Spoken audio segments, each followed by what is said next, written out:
this is my semester project for artificial intelligence. So, the title of our project is Timetable Scheduling Using Constant Satisfaction Problem Techniques.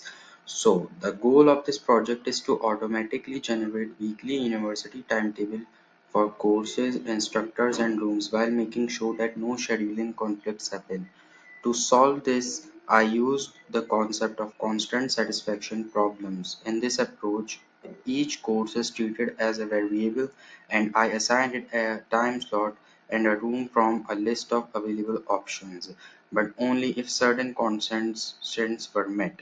The system checked for rules like an instructor should not teach two classes at the same time, a room should not be double booked, a class size must fit the room capacity and instructor must be available at that time. So we are moving to our project.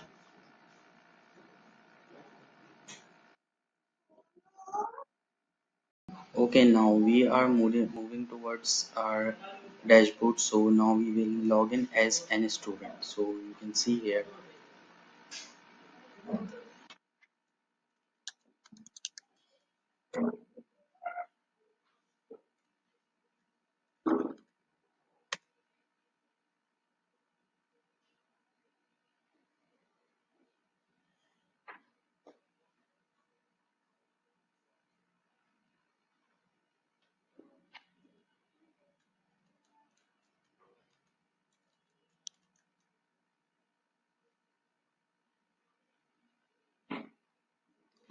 You can see we have logged in successfully and this is our dashboard icon, my timetable and enroll.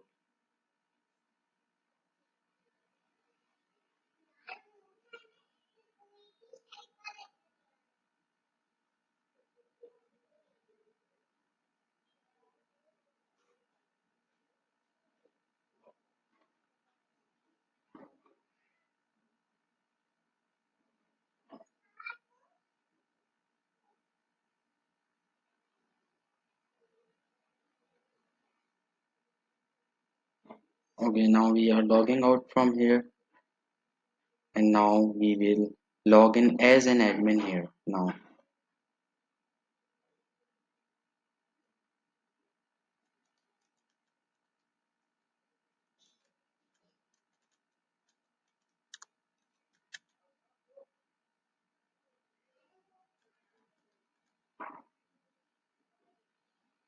So you can now see the admin have several things on his dashboard like table,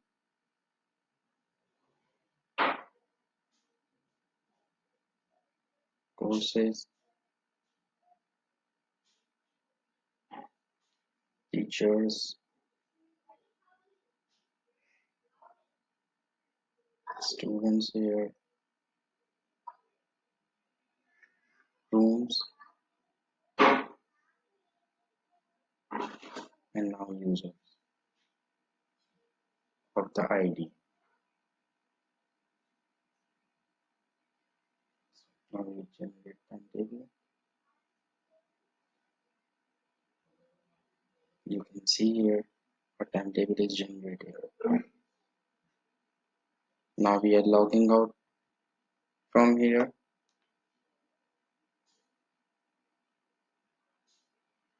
and now we will log in as a teacher here.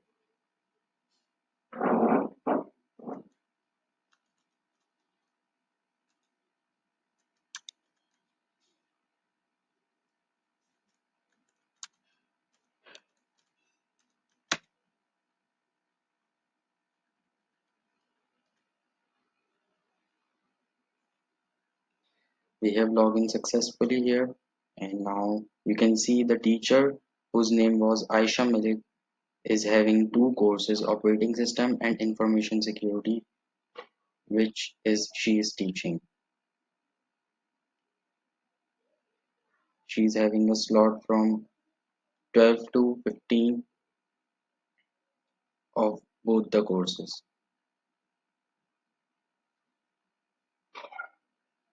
See here, spring and summer. There is no classes scheduled for summer for teacher Aisha Malik. So now we will log out from here, and now I would like um, to call Josefa Faruqi to elaborate more about this project. अस्सलाम वालेकुम, मेरा नाम ज़हा फ़ारूकी है और मैं explain करूँगा code जो प्रोजेक्ट मैंने बनाया है टाइम टेबल मैनेजमेंट सिस्टम का। उसका जो कोड है वो मैं एक्सप्लेन करूँगा। आप देख सकते हैं कि हमने यहाँ पे जो है मैंने मेंशन किया हुआ already in memory code database simulation. यहाँ पे in memory database code simulation हुई हुई है सारी, एसक्यूएल यूज़ नहीं हुई हुई। बेसिकली जावास्क्रिप्ट हमने यूज़ करी है और ताकि लेकिन जो स्ट्रक्चर जो हमने दिया है वो एसक्यूएल जैसा ही दिया है कि एसक्यूएल ही लगे, कि मतलब जो एसक्यूएल जैसे कि एसक्यूएल काम करती है बिल्कुल वैसे ही ये काम करेगा डेटाबेस जो मैंने बनाया है जावास्क्रिप्ट से। लेकिन ये बना जावास्क्रिप्ट के ऊपर है, एरेज पे बेस्ड है। खैर हमने जो मेन वो दिए हैं की पॉइंट्स, जो की फीचर्स हैं वो कुछ ही हैं। रोल्स हैं बेसिकली, 3 रोल हैं इसमें बेस्ड। जो मेन रोल हैं 3 रोल हैं वो, एक एडमिन का है, एक टीचर का है और एक स्टूडेंट का है। यहाँ पे मैंने यूज़र्स डिफाइन किए हैं। यूज़र डिफाइन के अंदर अगर आप देखें तो एक एडमिन की आईडी है और 5 टीचर रखे हैं और 5 स्टूडेंट रखे हैं हमने।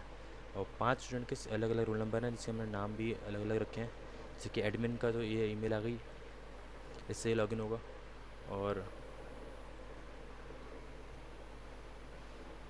और स्टूडेंट भी सेम, स्टूडेंट और टीचर भी सेम। अगर इन केस ऐसा होता है कि जो ड्रॉप डाउन मेन्यू आपने देखा होगा यूआई के अंदर, हमारे टॉप पे जो लॉगिन पेज के ऊपर ड्रॉप डाउन मेन्यू आ रहा है रोल का, अगर रोल के अंदर टीचर या फिर एडमिन रोल सेलेक्ट हुआ हुआ है और उस पर जो ईमेल है वो ईमेल हम लोग कोई भी अगर ईमेल डालता है वो और ईमेल स्टूडेंट भी डालता है तो वो लॉगिन नहीं होगा। वो एरर दे देगा कि this is not a valid credential और रोल। तो रोल एक्यूरेट होना चाहिए, ईमेल स्टूडेंट की हो या टीचर की जो रोल है उसके हिसाब से रोल हो। और पासवर्ड इसमें मैंने अभी खैर कुछ रखा नहीं है क्योंकि जैसे डेमो, तो पासवर्ड याद भी नहीं रहता कि अलग अलग ईमेल में अलग अलग पासवर्ड क्या लगाएं, तो उस वजह से लगाया ही नहीं पासवर्ड मैंने। पासवर्ड आप कुछ भी डालें लॉगिन हो जाएगा। तो इसमें डिपार्टमेंट आ गया टीचर कंप्यूटर साइंस के, रोल नंबर आ गया स्टूडेंट के अलग से डिफाइंड है कि ये सारे रोल नंबर हैं स्टूडेंट के।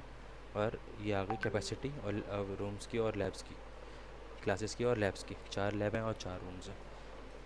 उसके बाद कोर्स आ गए, कोर्स के नाम वगैरह सारी चीज़ें रिक्वायर्ड सब कुछ इसमें। अच्छा, इसमें अब 2 टाइप के कोर्स हैं।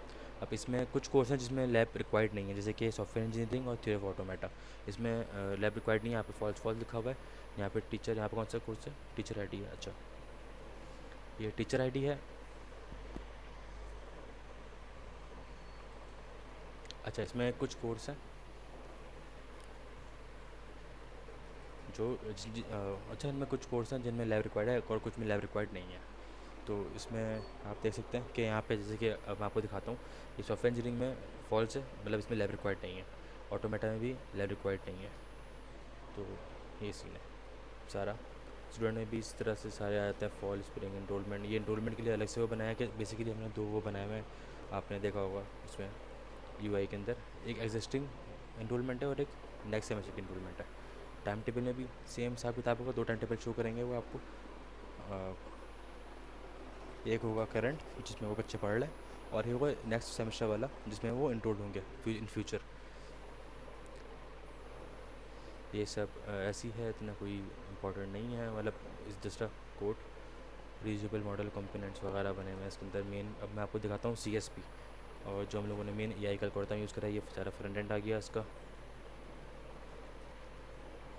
ये सारा फ्रंट एंड चल रहा है इसका। ये स्टूडेंट डैशबोर्ड का फ्रंट एंड आ गया। ये मैनेज यूज़र्स का फ्रंट एंड आ गया जो एडमिन पैनल के अंदर आता है। ये मैनेज टीचर का, ये भी एडमिन पैनल के अंदर आता है। सारा फ्रंट एंड है ये। मैनेज स्टूडेंट, ये भी मैनेज स्टूडेंट का आ गया। ये है manage rooms, still admin front end panel. Manage courses, still admin front end code.